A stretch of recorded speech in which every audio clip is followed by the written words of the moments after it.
Hey, welcome back to the channel, resellers. If you are here for the first time, my name is Jeff and I'm a full-time reseller. And I like to think I do things a little differently than a lot of other reselling channels based on the types of things that I choose to resell. They're more unique, not really your typical flavor of the month kind of things to go out and chase. And this is more about the way that I think and the items that I put in my store, that these insights can help you to look for similar kinds of items, not necessarily the exact same items. I'll explain what I'm talking about in a little bit, but it's more to get you thinking about the kinds of items that you like to buy, curate, to put in your store. I think that that's very important. And I think it's also important to differentiate your store and the items that you have from what everyone else is selling. Yes, it's great to go and find something that's hot, like that will have a really quick sell-through rate. I mean, those are great things to buy as well. But it's also about long-term, if you're looking at your eBay business, which is the way I look at it. Long-term repeat business, repeat customers, having unique items that you curate. That's kind of how I look at reselling. I have a really cool item that I'm going to show you in a bit that I bet 95 to 98% of the people will probably just pass it up, not thinking that there was any value there. To be honest with you, when I bought it, I had no idea if there was any value there. There were no comps of this. And when it sold yesterday, I was kind of like, yes. I'm like, this is what reselling is to me in terms of just buying really cool things and then getting them in the hands of people who want them for a fair, decent price, right? Because, you know, let's face it, times are tough. And so we are going to be talking about 3 strategies of how I am combating slower sales right now. That's the main topic that this video is going to talk about. On top of, I'm going to show you 6 items that sold for a total of $246. Which is a really good average selling price of $41 per item. I don't normally get them that high. Normally I have more and they're less. So this was a really good, kind of like good sales, last 24 hours of sales since I did my last What Sold video yesterday afternoon. So let's get right into it. And I don't think I showed this yesterday because I believe this order came through right after I uploaded the video. This is a hat. This is going to China. I don't know anything about this hat. It's called El Stinko Space Ebony Planet. It's a very unique hat. When I bought it, I paid a couple bucks for this. I thought it would sell. I saw some comps out there, and it took a little while, maybe like 6-8 months. And I've literally passed another one up at the thrift store before because this one hadn't sold yet, so I didn't want to buy it. I didn't want to buy it again. So yeah, this sold for $22 plus $15 going to Hong Kong. The buyer has not paid yet. So I messaged him today in Chinese. I used Google Translate to kind of like get that ball rolling. I find that sometimes when you communicate with foreigners who speak another language in their language, it shows them that you're making the effort to, you know, get the transaction completed, get it shipped out. You know, in this day and age with Google Translate, there's really no reason not to either, you know, translate when people send you a message in a foreign language, or make that effort to communicate to them in their language. All right, next sale is a couple Sailor Moon bags and a couple Sailor Moon pins. So these are from 1992. They're really cool. They're brand new with the tag still on. Naoki Takeuchi Kodenshu. That's the company that made them. Licensed by Toei Animation, T-O-E-I. And they're just 2 little. I have one out of the bag to show you because I have duplicates of this bag. I don't have duplicates of the smaller kind of like purse bag. Yeah, if you want to take a look at that. Really cool for being as old as they are, and they're brand new. This one, I mean, brand new with tags. They even still smell new. So I bought a bunch of these at a thrift store a while back, and I've just been slowly selling them off. And here are the 2 pins that came with it, 2 Sailor Moon pins. And I have duplicates of these as well. I bought a whole stack, not a stack. This guy had one of these like shelves that were about 3.5 feet tall with all these drawers full of pins. It wasn't cheap, but it was a good deal. And I was taking a risk buying them all. I still haven't made my money back on them because they're such slow sellers, but I have tons left, and I have no doubt that in time I'll make tons of money on them. Yeah, so those sold for $44, and I sent an offer to get that sale. I think they were right around 50 some dollars, and I think I maybe sent like a 15 or 20% off offer. You know what? Let's lead right into the topic. Topic number 1, how to get more sales right now. Now, sending offers is not anything new, but there are some other things that you can do within the sending of the offers that I am finding some success. Number 1, within the sending offers topic, to keep a mental database of, send single offers. Like sometimes I get lazy and I'll send bulk offers if I wake up and I have like 5, 6, 7 sales offers to make. I'll just do one and then do one bulk message and then send out. That's great, not as effective. Send a single offer, add a personalized message, just something so that person maybe mention something about the item, maybe mention about when you can get it in the mail, something that person knows that another human is on the other end of this transaction.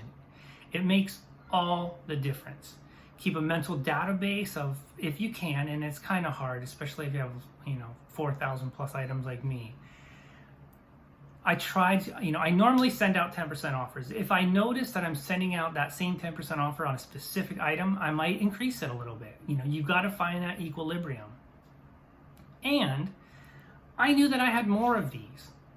So you almost got to factor that in.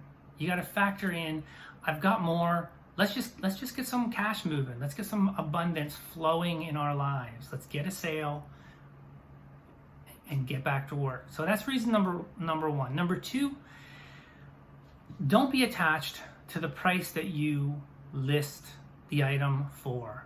In the past, I have been guilty of, this is my price. This is what I think it's this fan.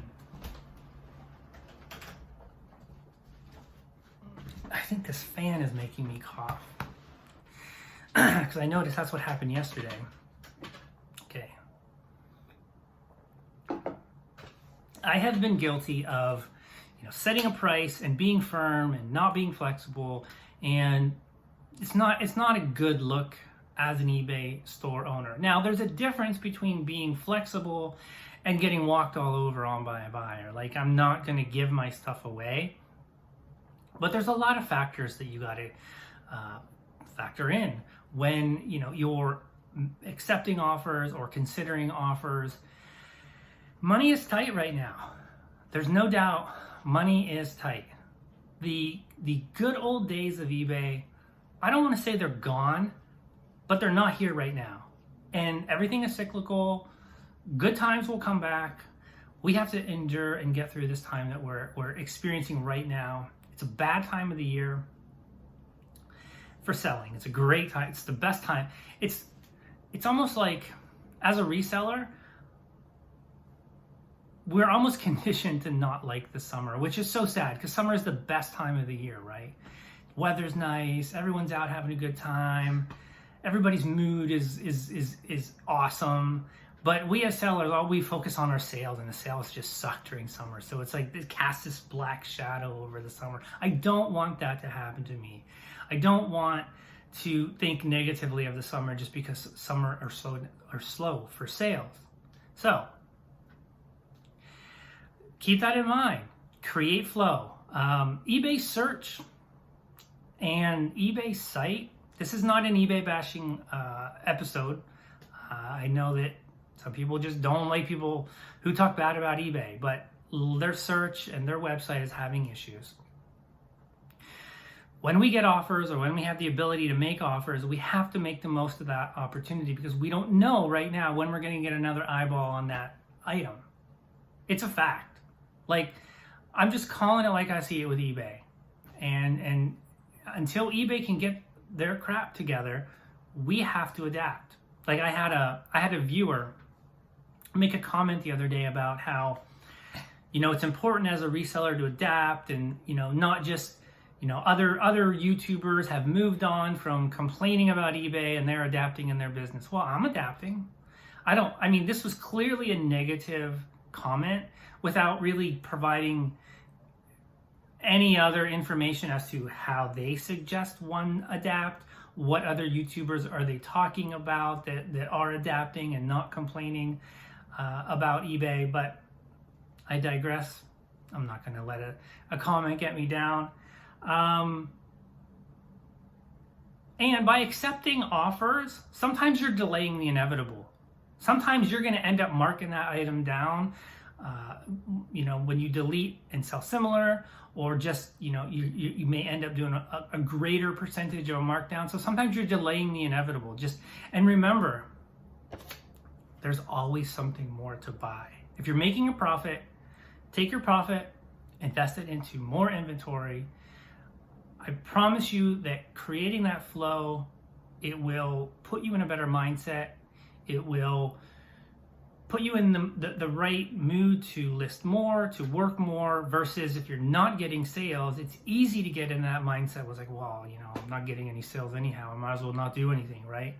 Like yesterday, I turned my promotions off around 3 p.m. And I was like, well, what's the point of having promotions on if I'm not getting any sales anyhow, right? I'm like, it's like a little screw you to eBay. I'm going to turn my promotions off. Well, I ended up turning them back on later on that night at a little bit lower rate, and my rate is super low. I'm at 2.5%. Like I don't believe in giving eBay any more money than I absolutely have to. But I'm trying to please Cassini and do a little bit of everything, keep your store active, run sales, run promotions, or blah, blah, blah, blah, blah. But also the other reason why I turn my promotions back on is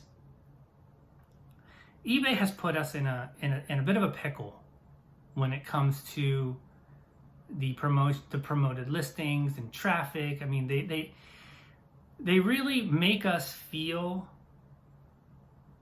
fearful that if we're not running promotions, that we're not going to get sales. Because something also does not feel right with the organic feature of eBay. It feels almost like they're intentionally trying to get rid of that, which I've talked about this ad nauseum, so I'm not going to go into that. But let's get into another sale. I have I sold these little IKEA brackets. You're going to see a small inserted clip later. They sold for $37. There was 4 of them. They've already shipped out. I think I paid like $1.50 a piece, and I think they normally sell for like anywhere between $6 and $8, or maybe a little bit more. And if there would have just been one when I picked them up, 1 into 5 or 6 or 7 is not necessarily the best flip. But if you're buying 4 of them and you can pay, $4 or $5 for 4 and then turn that into $37 or $40, that's way better. I did accept a little bit lower of an offer than I wanted to, but again, for all the reasons that I'm stating, that's why I accepted that. I have 3 of these little, I'm just going to show you one. They're like these little halogen projector lamps. I sell this brand quite a bit. I have USHIO. I have a ton of like old stock I bought at a thrift store. I bought like a huge box. I haven't even gotten it all listed, but 3 of these sold for $18. I accepted, and I believe it was a counter to one of my offers. Okay. Next, fifth one, Fisher Price tape recorder, tough stuff. This sold for $65. I was trying to sell this locally, was just not getting any action. It's actually really cool. The fact that it's brand new, sealed, it's pretty old. Yeah, $65 plus, I think it was $15 shipping and handling. Let's get into the third reason, the third thing that I'm doing to offset slow eBay sales. And this one's kind of a no-brainer. People talk about this ad nauseum, but it's cross-listing, or what I do is sell locally. Like I try to create I find a lot of joy in selling things locally. You know, you meet people, you establish relationships, you establish repeat business.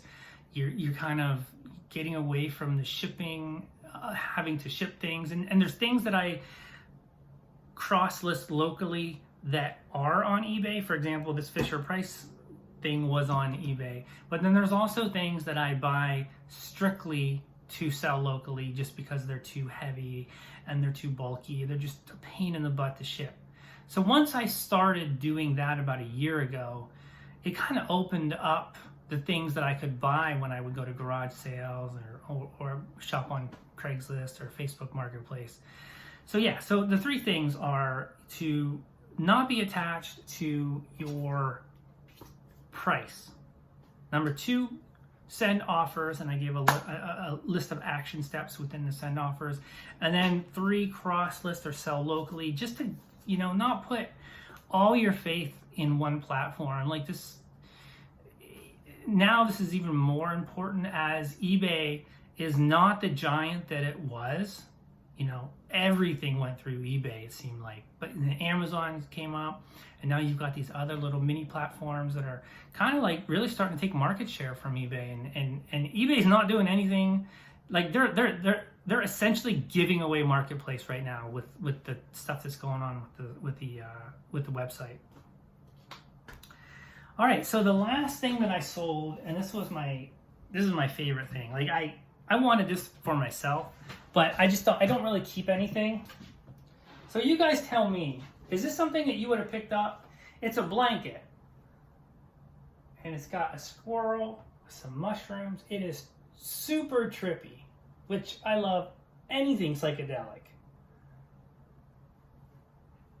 The brand is Mantaral.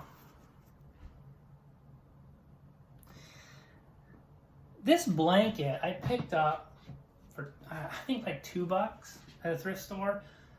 It sold for $60. I just thought it was so cool. It was so rewarding.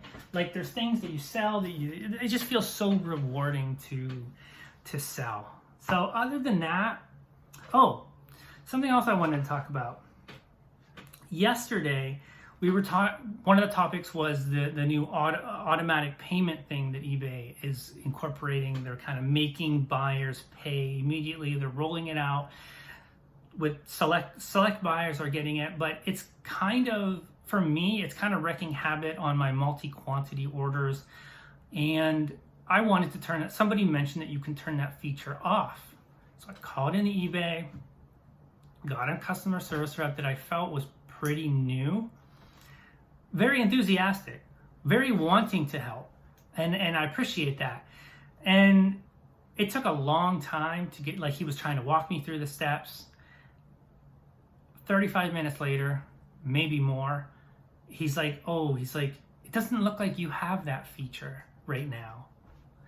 And this is he was like, this is a known problem, so I'm going to submit the ticket. I'm going to submit every time I call in, I got lots of suggestions for eBay on how their website can be better.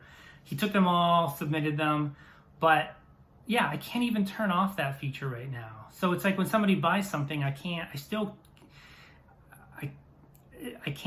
send or adjust the invoice, which is kind of a pain, especially if they want to add something to their order. So I don't know if any of you have ran into that problem, or if like, I didn't know that you could turn off that auto pay. So I appreciate the viewer who mentioned that. I just wish that eBay had some functionality on their website that I would be able to turn it off. Because the minute I'm able to turn it off, I'm going to turn it off.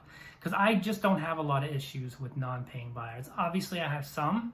We all have some, but it's not a big deal to me. When they don't pay, I just relist it. So other than that, guys, I hope your all sales are strong, and you're getting through. You're enjoying the summer. Let's hopefully the weather's nice where you guys are. We're in a bit of a heat wave here, and we will talk to you soon.